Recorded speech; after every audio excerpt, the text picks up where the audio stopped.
transição energética é essa, se não tiver o povo participando, e discutir se essa transição é necessária ter hidrelétrica na Amazônia, e a energia para quê e para quem. E discutir a matriz, porque não é só hidrelétrica, porque senão os grandes empreendedores vão vir com o discurso que a energia elétrica limpa é hidrelétrica, né? E para nós não é. Essa questão da sustentabilidade é forte, mas a gente já conhece ela na prática há muito tempo. Tanto que a gente pode dizer que hoje a floresta amazônica, os biomas, eles estão aí muito por questão dos povos indígenas estarem presentes naquele local. Você tem um grande avanço, né, do desmatamento dos territórios, do avanço do agronegócio, dos plantios de soja, né, da contaminação do nosso solo, da falta de água. Nós estamos em resistência para permanecer preservando as nossas áreas dentro dos nossos territórios.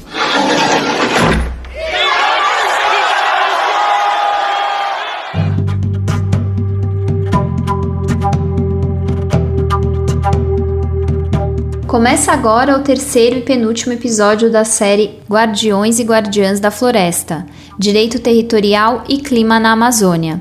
Uma parceria do Guilhotina, o podcast do Le Monde Diplomatique Brasil, com a Coordenadoria Ecumênica de Serviço, a SESI. Eu sou Bianca Pio e estou aqui com o Luiz Brasilino. Salve!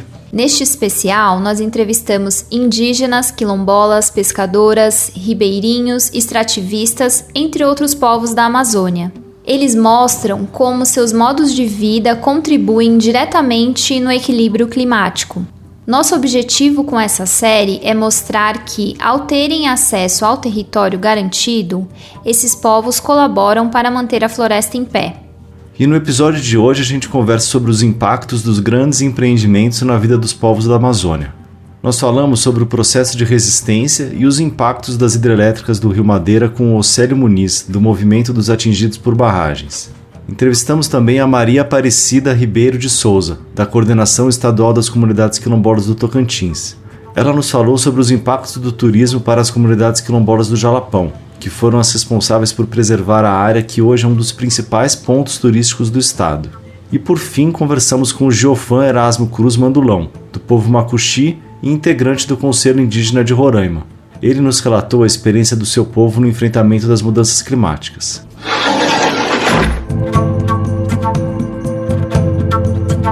Os impactos de grandes empreendimentos são vários do ponto de vista ambiental e social. Quando a construção está no meio da floresta amazônica e alterando o curso de um dos principais rios da região, a situação fica ainda mais dramática.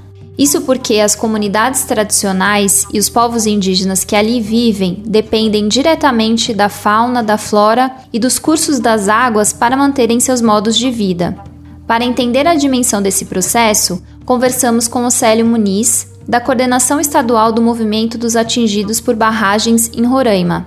Ele nos contou em detalhes como foi o processo de resistência contra as hidrelétricas do Rio Madeira, os impactos sofridos pela população, sobretudo as comunidades tradicionais, e a luta para buscar justiça e reparação para as famílias atingidas. Vamos ouvi-lo. Sou Océlio Muniz, sou da Coordenação Nacional do Movimento de Atingidos por Barragem. Atualmente moro, né, e atuo no movimento aqui em Rondônia, em Porto Velho. E, Océlio, você pode contar um pouco para a gente sobre as consequências da expulsão de famílias de seus territórios tradicionais para a construção de barragens? E aí, se você se sentir à vontade, você pode falar um pouco da sua história também. Eu sou atingido por barragem, venho do estado do Ceará, fui impactado pela usina, né, barragem de Castanhão.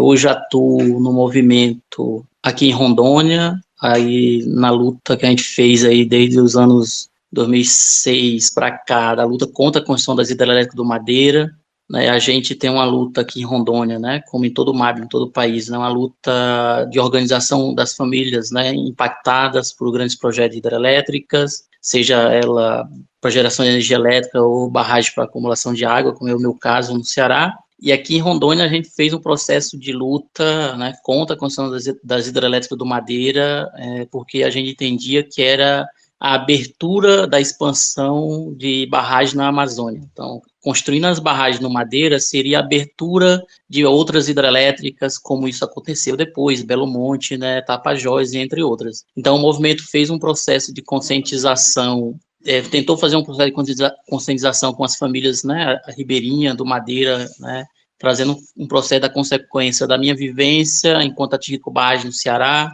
da vivência histórica aqui em Rondônia, que teve um projeto de hidrelétrica chamado Samuel, né, que foi construído aí no final da ditadura militar, que foi um desastre, né, muito grande, de expulsão de milhares de famílias não reconhecida, que é a barragem de Samuel, construída no Rio Jamaria, aqui em Rondônia. Então, as usinas do Madeira viria, né, nesse mesmo histórico, né, de construir barragem, expulsão das famílias ribeirinhas, não garantindo o direito, com promessas vazias, que era o que ocorreu depois, né? Então, milhares de famílias foram expulsas da beira do rio, muitas comunidades, né? O MAB tentou fazer um processo, né, de luta contra as hidrelétricas, que foi a nossa primeira ação, né, no momento, ali 2007, 2008, junto com a sociedade civil, mas a gente teve um enfrentamento muito grande do poder político local, né, em apoio aos grandes empreendimentos, e o MAB ficou num processo de fazer a luta sozinho, junto ali com as comunidades, e a gente era muito perseguido por ser contra o tal desenvolvimento da Amazônia, o tal desenvolvimento, né, geração de emprego, geração de renda na região, com a promessa de ter energia barata, né, para a população, né, de ter acesso a um poder econômico que as comunidades não tinham naquele momento, que é a energia elétrica, né, casa de alvenaria, etc. Mas mesmo assim a gente fez um processo de luta, de resistência, né, mas foi um processo muito desigual do processo de luta, né? Porque de um lado nós tínhamos o poder econômico, né? Que eram os grandes empreendedores, Odebrecht, Camargo Correia, né? Banco Santander, que financiava naquele período da hidrelétrica, né? Entre outros. De um outro lado tinha o movimento de ativo por barragem, as famílias, as comunidades, fazendo um embate contra, né? E tinha um terceiro atores, que era a sociedade civil organizada, a sociedade em geral, que foi se criando uma barreira de que o movimento era contra o desenvolvimento, né? E a gente não conseguiu barrar o empreendimento, passamos a fazer a luta pelo direito dessas famílias, né? Direito ao reassentamento, direito à reconstrução das comunidades, direito à indenização justas, né?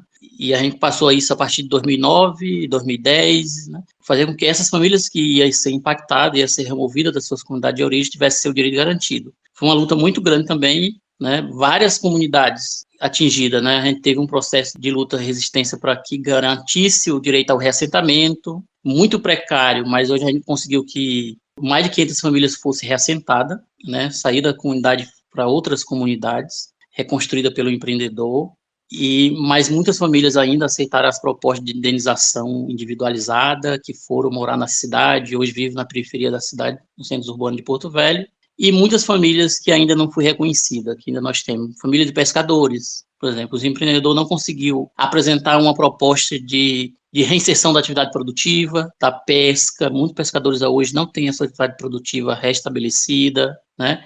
Hoje a empresa, principalmente Santo Antônio Energia, ainda mantém um auxílio mensal para a família de pescadores, porque a empresa não conseguiu reincidir, né, reconstruir a atividade produtiva dessas famílias, num reassentamento chamado Santo Antônio. Então, assim, os atingidos passou por um processo, né, de reestruturação muito aquém do que a empresa oferecia, né?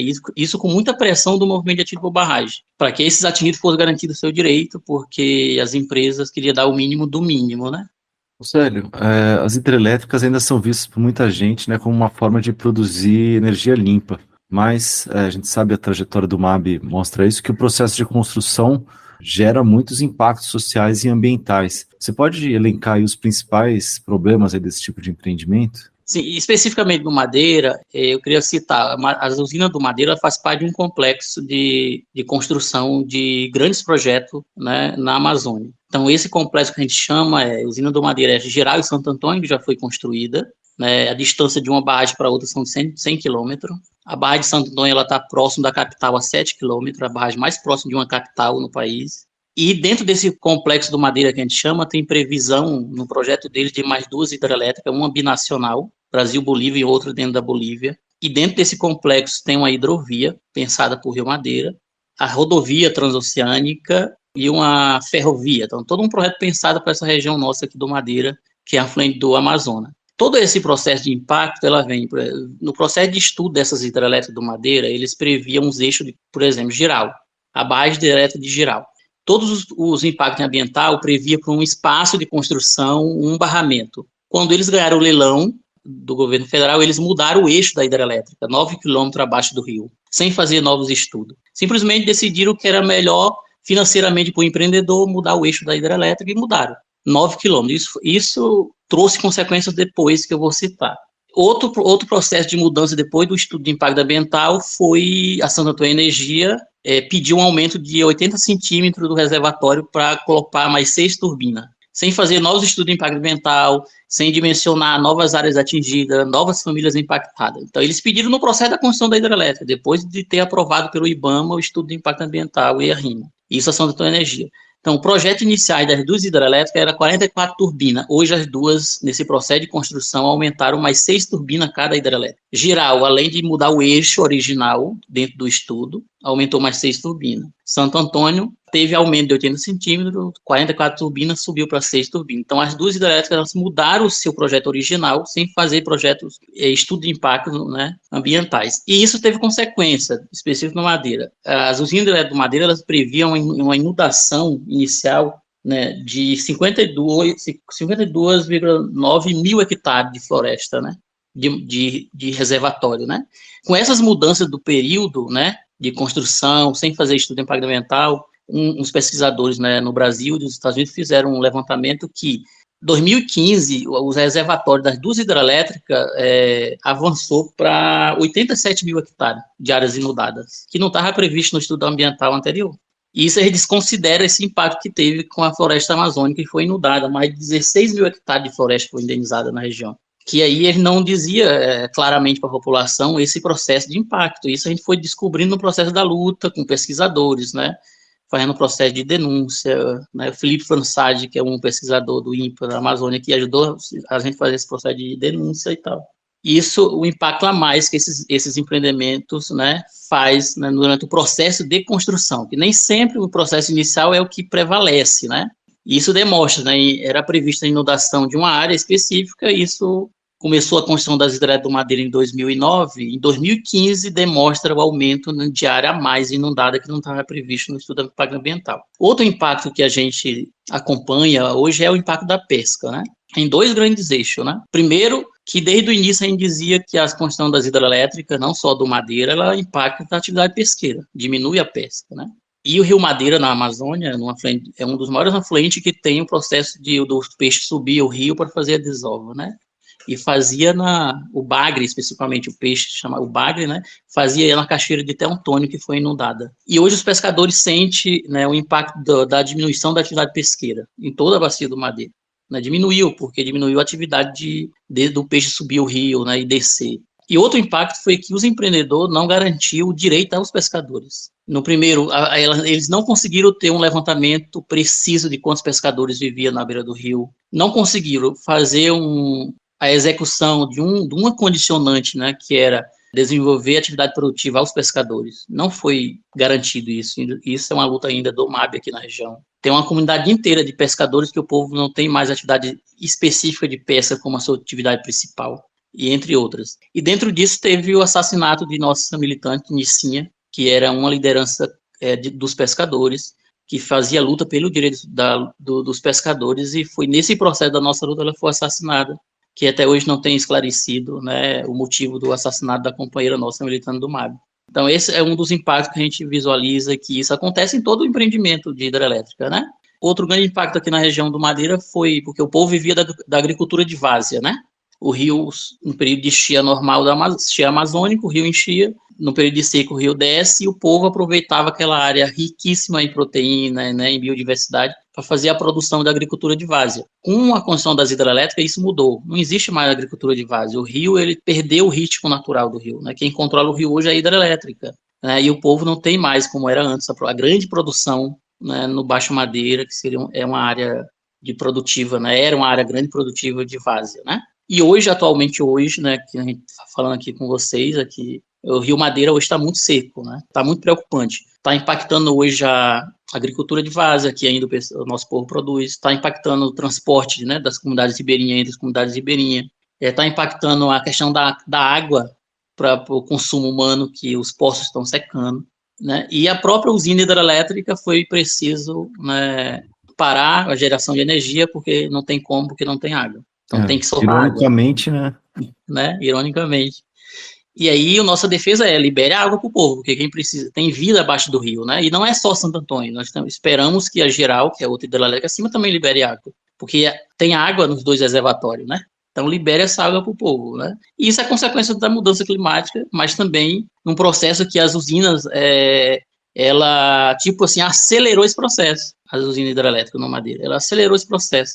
O rio tinha um fluxo, né, anual, e com a construção da barragem, isso acabou. Se não tivesse hidrelétrica, ainda tinha água correndo no rio e tal. Então, isso é um dos impactos hoje que a gente está vivendo no Madeira, né? E não sabemos como é que a gente vai ter a solução, não só a liberação da água, talvez resolva, né? Pelos reservatórios, né? Que tem bastante água nos reservatórios. Então, esses impactos são eminentes, né? E aí, o que a gente vive hoje é que a hidrelétrica do Madeira, elas são, o MAB tem dito, afirmado que os reservatórios, o lago, ele a cada ano ele aumenta, né, o processo, né, de expansão. E tem muitas comunidades ainda que estão à beira dos reservatórios da hidrelétrica que ainda não foi reconhecido o seu direito, né, o remanejamento, né. Então é um impacto permanente, né, com essas comunidades.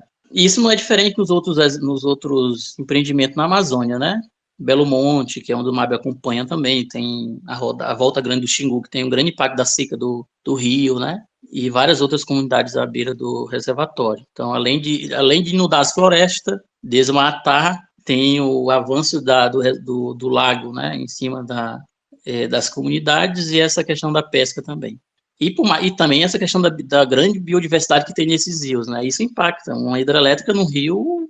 Rio Madeira é um dos rios, né, que tinha uma grande biodiversidade do mundo, né? A própria empresa divulgou, né, que cerca de 1.000 espécies vivia ali no Rio Madeira, né? E hoje esse processo foi impactado dessas espécies diferentes de peixe, de animais, né, que viviam na beira do rio, né? Não, Célio, eu ia falar um pouco isso, né? Você acabou respondendo umas outras questões, mas então você soma as mudanças climáticas que estão em curso com esses impactos diversos, né? Que afetam a biodiversidade, a vida das pessoas, os modos de vida das comunidades que vivem em torno das águas, né? Que dependem das águas, né? Para fazer a sua agricultura ou ter a pesca, suas atividades de subsistência. E você falou um pouco também da resistência, então eu queria que para encerrar você falasse um pouco mais sobre a resistência desses povos para se manter no território, porque muitos têm que se deslocar, né, porque enfim a área se alaga, então obviamente as pessoas precisam sair, mas elas não têm o seu direito reconhecido, então também se instaura a necessidade de um processo de luta constante, né? Sim, o que o MAB tem feito hoje a nível nacional? O MAB tem discutido a nível nacional que nós tem que ter uma política nacional de direito das populações retidas por barragem, que hoje não tem, né? O MAB defende que nós temos que ter uma política nacional que garanta o mínimo direito dessas populações retidas por barragem, que seja um marco regulatório, né? Que hoje nós não temos. Hoje quem define o direito das famílias atingidas é o empreendedor. E é o empreendedor em diversos locais, em diversos estados do país. Então, assim, não tem uma política única que garante esse direito. A política ambiental não garante. Ela é boa hoje ainda, enquanto a gente essa atual ainda é boa, né, querem mexer nela, mas por enquanto ela ainda é boa. E aí, mas essa não garante o direito das populações ativas por barragem. Então, o MAB defende que tem um marco regulatório. Nesse marco regulatório que tem um fundo nacional, que a gente chama Fundo Nacional para fazer a reparação histórica aos ativos por barragem, né, que tenha recurso, alocação de recursos, e que tem um órgão público federal que execute. Então, a gente faz essa defesa a nível nacional, uma luta histórica do MAB, né? Enquanto no local aqui em Rondônia a gente tem feito, né, tem discutido essa questão dessa política com as comunidades, né? Mas também nós temos discutido a permanência nas comunidades via produção, atividades produtivas, né? Então nós temos acompanhado várias comunidades, né, que foram relocadas, que são os reassentamentos, e temos desenvolvido e buscado, né, atividades produtivas de geração de renda, né? Isso a gente tem provocado o empreendedor para que ajude essas comunidades no desenvolvimento de geração de renda, para ter autonomia, né, autonomia produtiva, autonomia financeira, né, social, nos reassentamentos nas comunidades, para não ficar dependente também do empreendedor que possa gerar renda a partir da sua atividade produtiva. E também temos pautado o governo federal no que diz projetos de alternativa, por exemplo, na área da produção agroecológica, né, no recursos financeiros para as famílias, né, aportar na criação de cooperativas comunitária de produção. Temos discutido no último período aqui em Rondônia, né, a criação de cooperativa de consumidores para que compre a produção dessas famílias nossas, né, atingidas que estão num processo de reorganização, né. E temos discutido também, aqui no estado específico, o recurso dos royalties das hidrelétricas, né? Porque além dos empreendedores terem um direito, né, de aportar recursos para as famílias atingidas, ela também passa um recurso direto para as prefeituras e para o estado de Rondônia, que é os royalties, né? Que é o recurso que ela, de utilização do recurso hídrico, ela passa uma parte para o município e para o estado. Então, o MAB tem pautado aqui desde 2014, depois da Cheia 2014, que uma parte desses recursos dos royalties seja voltada para as comunidades atingidas, em projeto de desenvolvimento local. E aí a gente tem pautado a prefeitura, tem pautado a Câmara de Vereadores, tem pautado os deputados. A gente não teve êxito ainda, mas estamos fazendo um processo contínuo de discussão, de sensibilização do poder público, da sociedade, que uma parte desses royalties volte para as comunidades atingidas, em projetos produtivos, em educação, em saúde. Então a gente tem feito esse debate público, né, e tem discutido isso com as nossas comunidades. Como um período como esse da seca, muitas comunidades nossas estão faltando água para beber. Então teria que ter um recurso específico para aportar para as famílias resolver a situação emergencial. Hoje não existe, né? A Defesa Civil nossa, do município, do estado, não tem recurso para fazer isso. Então a gente tem discutido porque as duas hidrelétricas geram riqueza, muita riqueza. Mas essa riqueza não está ficando para a gente. Essa riqueza não fica. O que nós estamos discutindo é que uma parte dessa riqueza gerada pelas hidrelétricas volte para as comunidades. E uma dessas partes é os royalties, que vai para a prefeitura, para o município, que muitas vezes o gestor público não usa. Usa para evento, para shows, mas não usa para as comunidades. Então é uma pauta que o MAB tem enfrentado, não só em Rondônia, mas em todo o país, que essa riqueza seja distribuída. Né? Que transição energética é essa, se não tiver o povo participando, e discutir se essa transição é necessário ter hidrelétrica na Amazônia. E a energia para quem e para quem. E discutir a matriz, porque não é só hidrelétrica, porque senão os grandes empreendedores vão vir com o discurso que a energia elétrica limpa é hidrelétrica, né? E para nós não é. Então, é um debate que nós temos que chamar a sociedade para discutir que transição energética nós queremos para a Amazônia. Além dos megaprojetos, outras iniciativas econômicas impactam a vida de comunidades tradicionais, como é o caso do turismo no Parque Estadual do Jalapão. A área do parque, criada em 2001, está sobreposta a territórios de comunidades quilombolas, que vivem na região há mais de 200 anos. Com a situação fundiária das comunidades ainda não regularizada, o poder público iniciou um processo de concessão dos serviços turísticos à iniciativa privada, e sem considerar a realidade do território. Para saber mais sobre as pressões sofridas pelos quilombolas, vamos ouvir Maria Aparecida Ribeiro de Souza, da Coordenação Estadual das Comunidades Quilombolas do Tocantins e da Coordenação Nacional de Articulação das Comunidades Negras Rurais Quilombolas, a CONAC. Sou a Maria Aparecida Ribeiro de Souza, sou do Quilombo Povoado Prata, município de São Félix, na região do Jalapão. Sou artesã de capim dourado, sou mãe de um filho de 14 anos. Atualmente faço parte da coordenação executiva da Coordenação Estadual das Comunidades Quilombolas do Tocantins, que é a COECTO. Estou coordenadora da CONAC, Coordenação Nacional de Comunidades Negras Rurais Quilombolas do Brasil.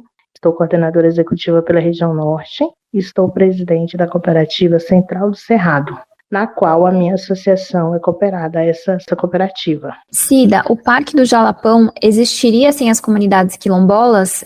Quer dizer, a conservação dessa área tem relação com os modos de vida dos quilombolas? Eu acho que começo minha fala dizendo que sobre os nossos territórios, né, as comunidades quilombolas estão ali no Jalapão há mais de 200 anos. Há mais de 250 anos nós estamos ali. No ano de 2002, cria sobre o nosso território o Parque Estadual do Estado do Tocantins e o meu território tem sobre o meu território o Parque das Nascentes. Então, se você for fazer um recorte de umas comunidades que está há mais de 200 anos, sempre teve muito preservada. Então, a criação do parque não é o principal, foi através do parque que foi a preservação das comunidades. Nós já estávamos ali preservando elas. De alguma forma, impossibilitou ao avanço do agronegócio, por exemplo, mas a preservação se deu a partir dessas comunidades que ali já existem. Cida, e como é que tem sido o impacto do turismo comercial para as famílias quilombolas aí do Jalapão? Então, hoje nós temos um turismo do Jalapão, quando se fala em Tocantins, não se fala em Palmas, em outros locais, né? Só se fala no Jalapão.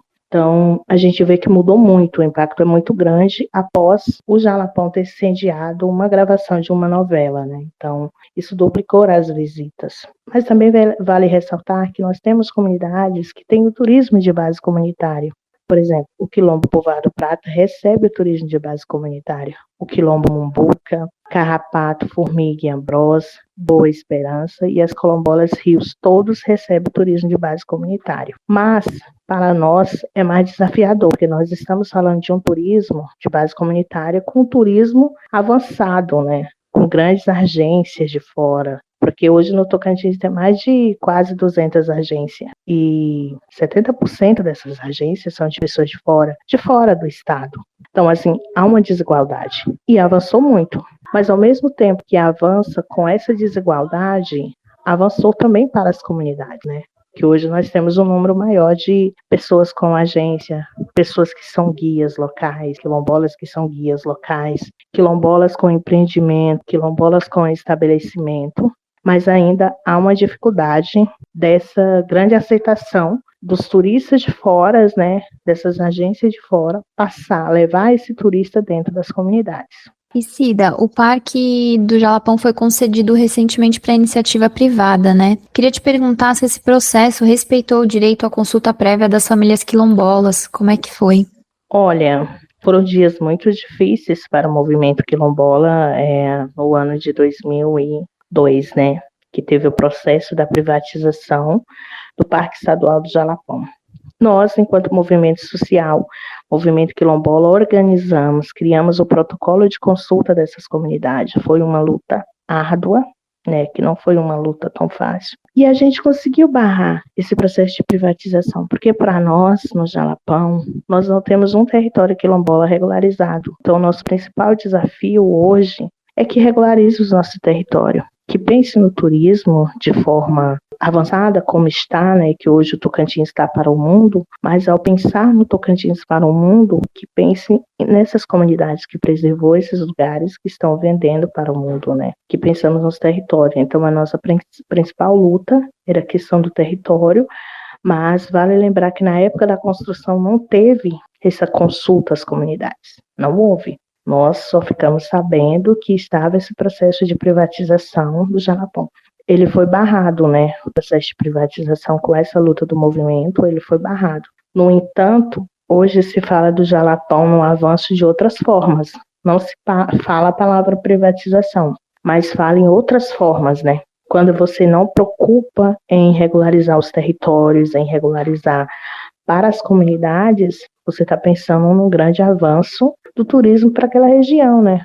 Hoje nós já temos comunidade que infelizmente tem seu território invadido, plantado soja, coisa que não tinha há 20 anos atrás. Então, assim, para a gente isso é muito assustador. Cida, você falou aí que os territórios não estão regularizados, né? Como é que está aí esse processo de regularização fundiária aí no Tocantins? Olha, hoje no Tocantins nós temos 44 comunidades quilombolas, né, certificadas. Nós, infelizmente, não temos nenhum território titularizado. Nós temos territórios em processos avançados, mas titularizado nós não temos. Nós temos alguns territórios que possivelmente pode ser titularizado esse ano, que é o território quilombola Ilha de São Vicente, Grotão, mas na região do Jalapão, especificamente, nós não temos. Nós temos territórios com seus RTID publicado, estudos antropológicos aprovado e estudos antropológicos em andamento. Então, esse é um dos maiores desafios que nós temos no estado, é não ter um território regularizado. Nós temos Calunga do Mimoso, que tem uma parte do seu território, digamos, começado ao processo de indenização. Mas hoje nós não podemos falar, nós temos um território regularizado, infelizmente. E a gente sabe que a questão de regularização territorial não é prioridade nesse cenário que nós estamos, a nível de estado, né? Sim, eu ia perguntar, Cida, justamente essa não titulação dos territórios, né, não essa demora em titular, em regularizar os territórios quilombolas do estado do Tocantins, acaba gerando algumas pressões para as comunidades. Você podia contar para a gente um pouco qual que é o impacto de não ter os territórios titulados? Sim, acaba sim de alguma forma, né? Você, a partir do momento que você não tem o seu território titularizado, para que toda essa comunidade faça gestão, você tem um grande avanço, né, do desmatamento dos territórios, do avanço do agronegócio, dos plantios de soja, né, da contaminação do nosso solo, da falta de água. Então, Então, isso é um dos desafios, a gente tem todo esse avanço. Do agronegócio, de uma forma geral, nós estamos falando de um estado que o agro é prioridade, né? Então, a gente tem esse avanço do agronegócio, a falta de água, porque a partir do momento que você avança no desmatamento, as comunidades são impactadas com a falta de água. Nós aqui no estado, nós temos algumas regiões que sofrem muito com essa falta de água, que é a região sudeste, né, do estado do Tocantins. É uma região de uma calamidade da seca muito grande. Então, a partir do momento que você desmata as cabeças do rio, isso vai impactar as famílias, né, que ali estão nos seus territórios, resistindo à permanência mesmo, né, porque nós estamos em resistência para permanecer preservando as nossas áreas dentro dos nossos territórios.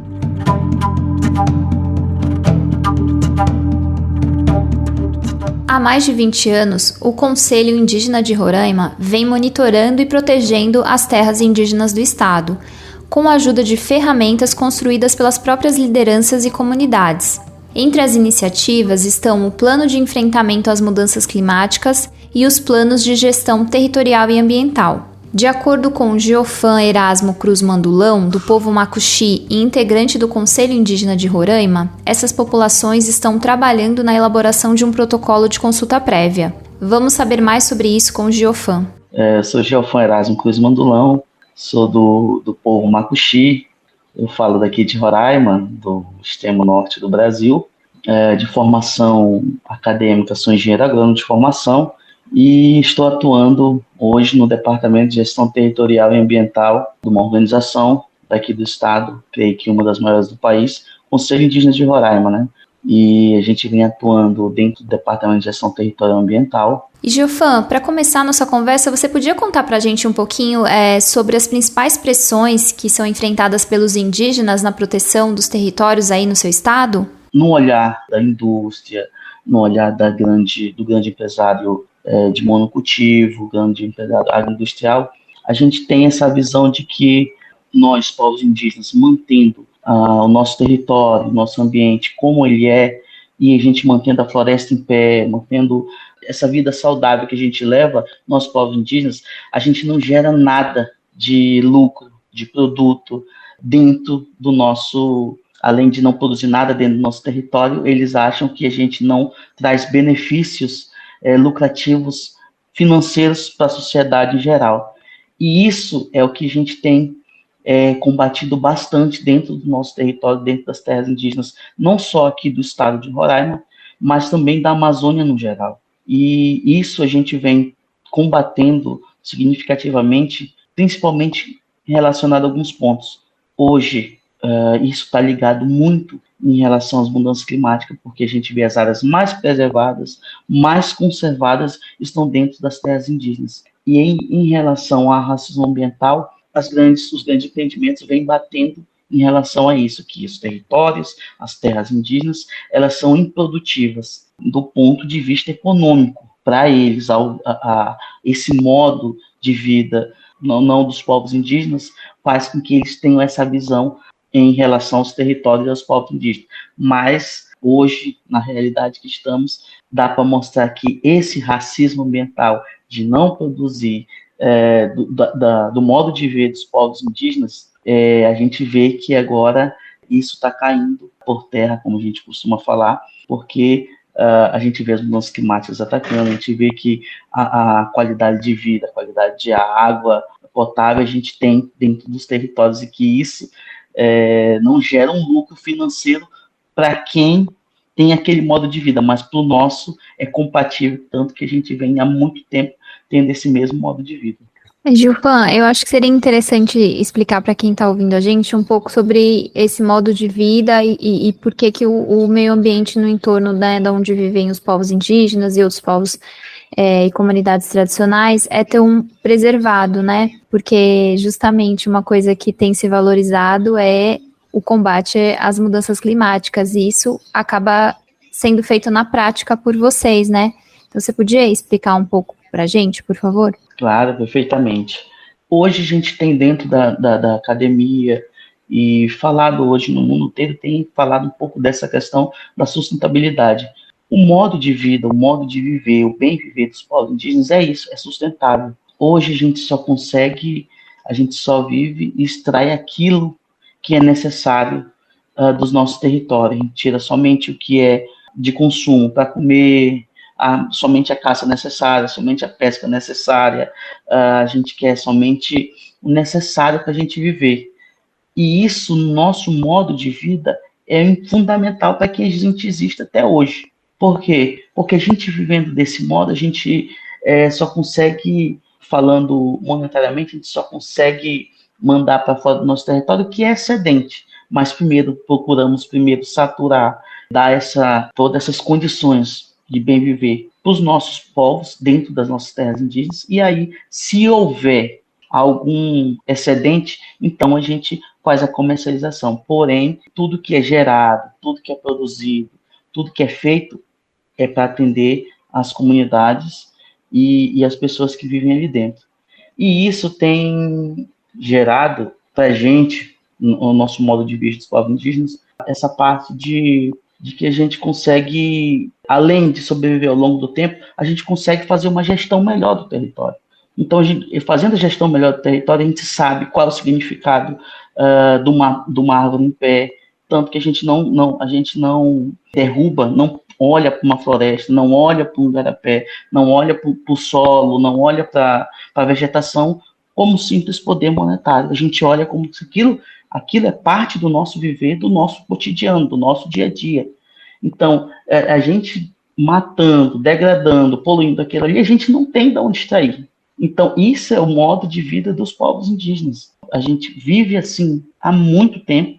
Essa questão da sustentabilidade é forte, mas a gente já conhece ela na prática há muito tempo. Tanto que a gente pode dizer que hoje a floresta amazônica, os biomas, eles estão aí muito por questão dos povos indígenas estarem presentes naquele local.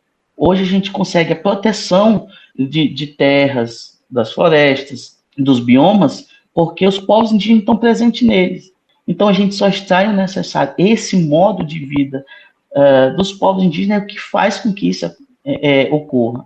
A gente não está inventando nada, isso é passado de geração para geração, e a gente olha as florestas com um outro olhar não monetário, mas que aquilo faz parte da gente. A gente tem não só também de onde tirar, mas a gente olha também do modo de vida espiritual, que aquilo é sagrado para a gente. Então, esse modo de ver é o que faz com que nós, povos indígenas, estamos aqui até hoje, em relação, combatendo esse racismo ambiental, mas também fazendo com que nós, de geração para geração, consigamos passar isso, e também essa relação em proteção ao ambiente, proteção às florestas, proteção às nascentes e proteção aos recursos hídricos também hoje a gente vê que é escasso. Gilfan, o Conselho Indígena de Roraima, ele está há mais de 20 anos monitorando e protegendo as terras indígenas, né?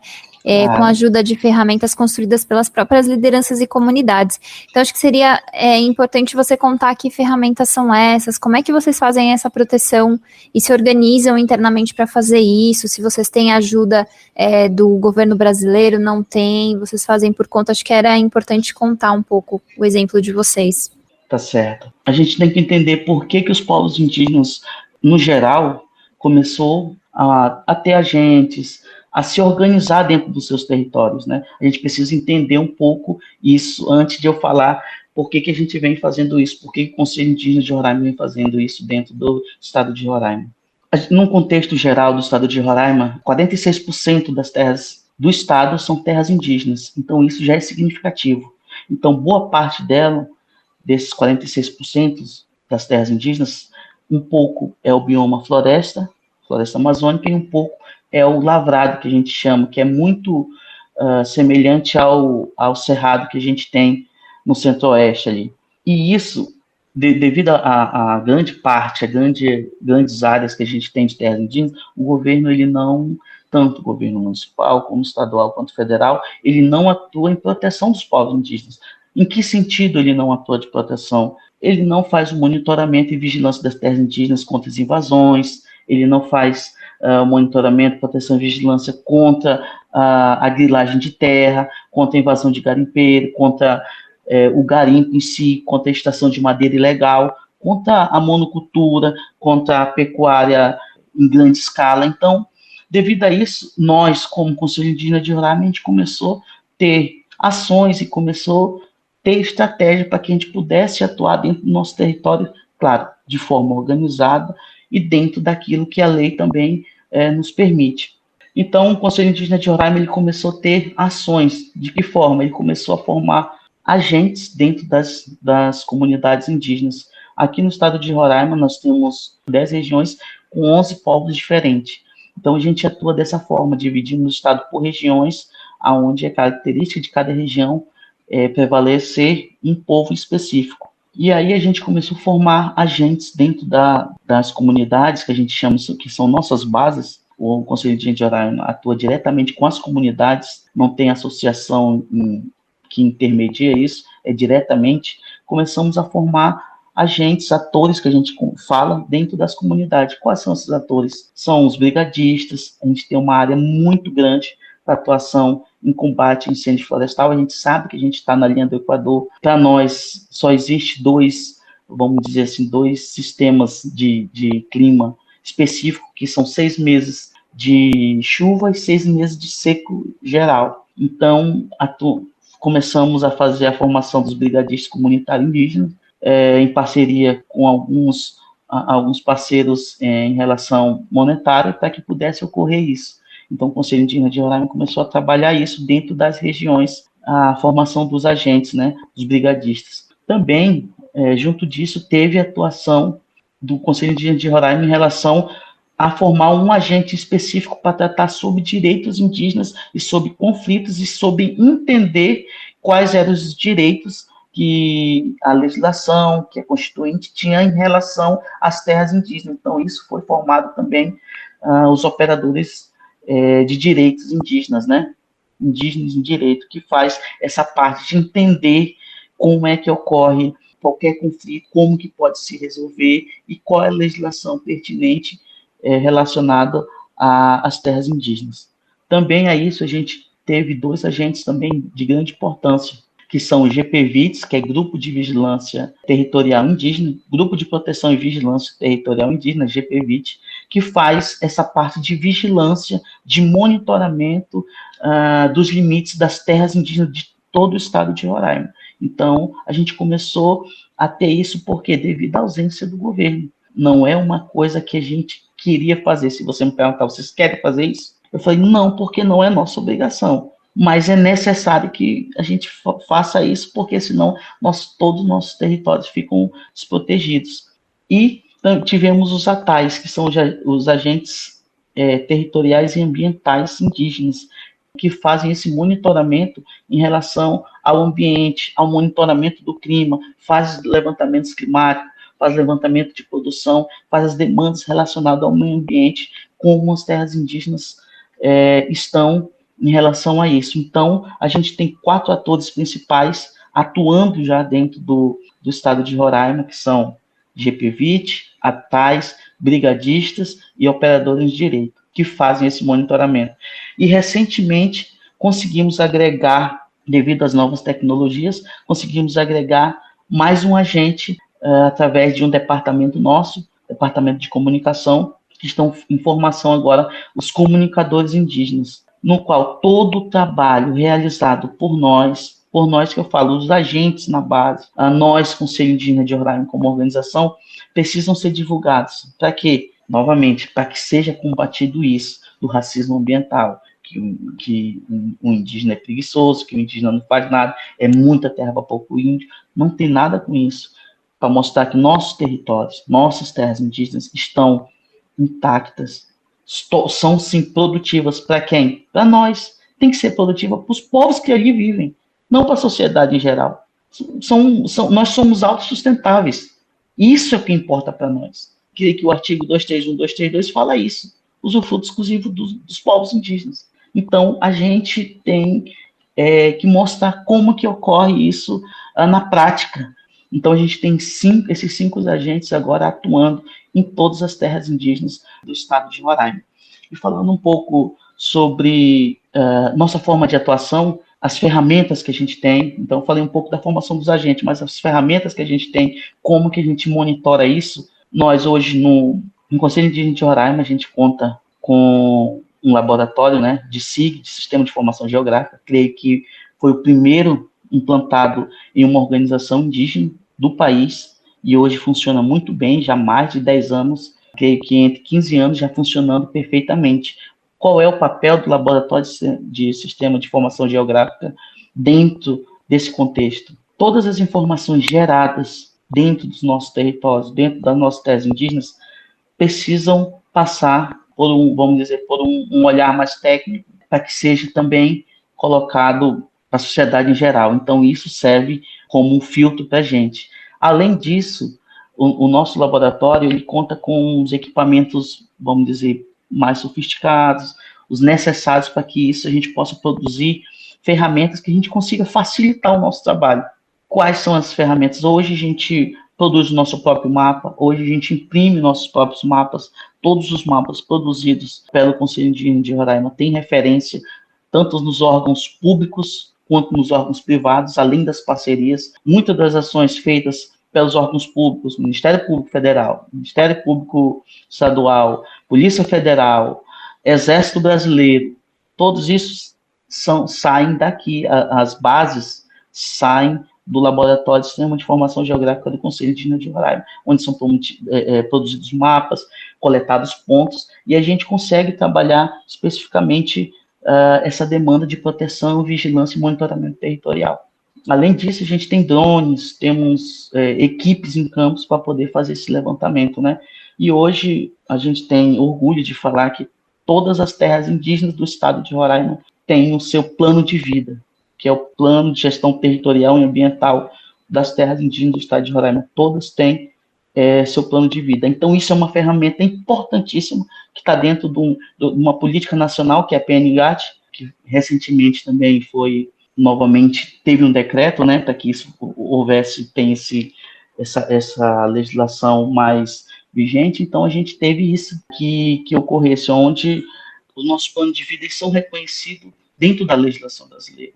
Isso é um documento oficial que serve de base para municípios, estados e até para o governo federal para implementar ações dentro das terras indígenas. Como que ocorre, que jeito que deve ser. Então, dentro dos planos de vida tem isso. Além do mais, hoje estamos também, através do nosso departamento jurídico, fazendo os protocolos de consulta das terras indígenas, que é uma ferramenta importantíssima para a gente debater como que a gente quer, dentro de um olhar mais jurídico, como que a gente quer que as nossas terras indígenas elas sejam, vamos dizer, sejam implementadas ações dentro daquele território, entendeu? Então, esses protocolos de consulta são importantes para nós nesse sentido.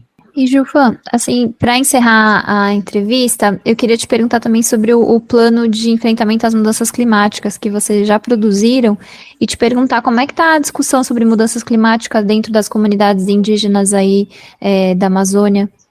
Para a gente entender um pouco do contexto do plano de mudanças climáticas, a gente tem que entender que no estado de Roraima a gente tem terra indígena São Marcos, Raposa Serra do Sol, terra indígena Uai-Uai, Trombetas Mapoera e o Aimiri-Atuari, essas são as únicas terras que são 5 terras indígenas demarcadas em área contínua.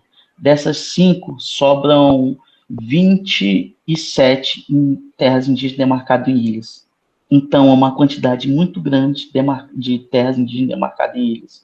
E para a gente falar do plano de mudança climática, a gente tem que falar em torno dessas terras indígenas que foram demarcadas em ilhas. A gente teve grande impacto de empreendimentos nesses últimos anos de monocultivo, principalmente da soja, que está invadindo o estado de Roraima, e também relacionado à questão energética, tanto termoelétricas como as hidrelétricas. De um tempo para cá, sofremos grandes impactos em relação à introdução de termoelétricas entre as terras indígenas demarcadas em ilha.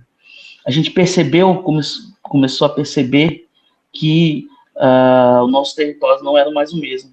Os garapés começaram a secar devido muito deles está fora, a nascente está fora das terras indígenas e está circundado pelo monocultivo. Isso veio assoreando nossos garapés, nossos rios. E foi sumindo a fauna, a flora ao redor dos nossos territórios devido ao monocultivo da soja. E isso também, o grande impedimento, o nosso ar já não era mais o mesmo devido à grande quantidade de fumaça emitida pelas termoelétricas. Então, diante disso, nós, como Conselho Indígena de Roraima, resolvemos fazer um estudo de como era a situação climática dentro das nossas terras indígenas, como, ao olhar dos povos indígenas, como é que eles poderiam expressar que aquilo havia mudado. Então, dentro desse plano de mudanças climáticas que já temos montados já e publicados pelo Conselho Indígena de Roraima, conseguimos observar como que está ocorrendo essa mudança climática dentro dos territórios. Claro, eles não sabem falar de forma técnica, mas eles perceberam que mudaram algo. Impactou principalmente aonde? Impactou principalmente no modo de viver dos povos indígenas. Nós temos um calendário específico de plantio, que é cada mês do ano a gente tem uma atividade para fazer a roça, limpar a roça, cuivarar a roça, plantar, manter limpo, colher, e aí faz esse ciclo todo. E a gente tem percebido que isso não está ocorrendo, que uma árvore que florescia em determinado período do ano não floresce mais, que um período do ano que era para manter o garapé cheio, o rio cheio, não ocorre mais, seca antes, ou as cheias estão muito mais frequentes, as secas, quando já vem com maior intensidade.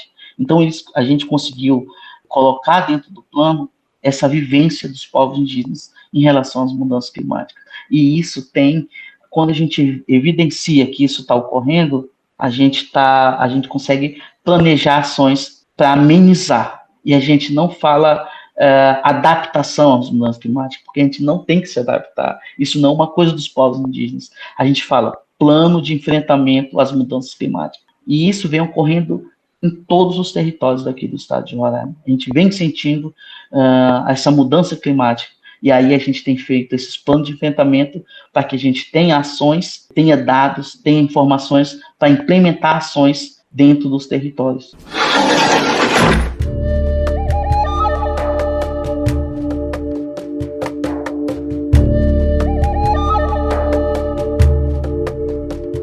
Este foi o terceiro e penúltimo episódio da série Guardiões e Guardiãs da Floresta, Direito Territorial e Clima na Amazônia, especial do Guilhotina em parceria com a Coordenadoria Ecumênica de Serviço. Para saber mais, visite sese.org.br.